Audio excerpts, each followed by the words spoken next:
Here is one of the most powerful reframes I've seen in software development, and it's called what versus how.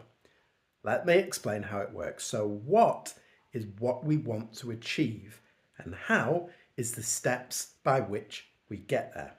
What versus how is a frame that you can use on almost any piece of technology, and it goes further than technology.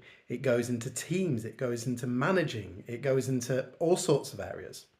So as an example of this, in tests, I often see in unit tests somebody describe the how in a unit test. It sends an email through MailChimp's post create API endpoint, whereas actually the what is communicate with the customer.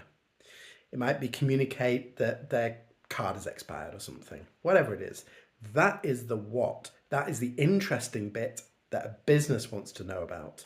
The business doesn't care so much whether you're using MailChimp or Stripe or newsletter software, MailerLite, whatever.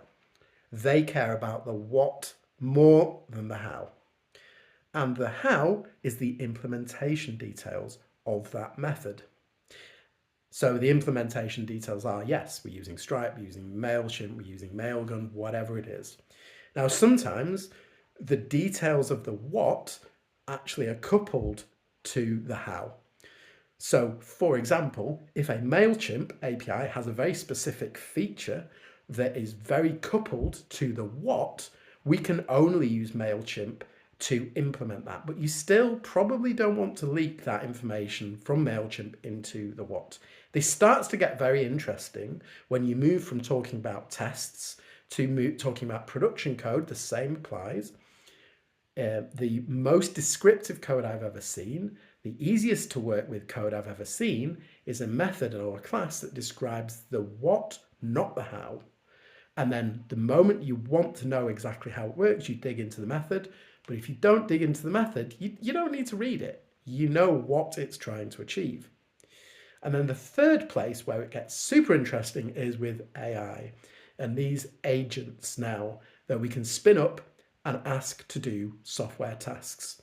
We communicate with them the what, and they have to extrapolate how to do that.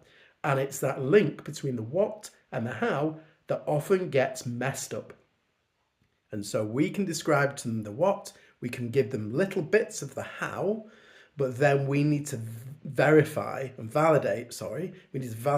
that that meets it. Anyway, I'm going now.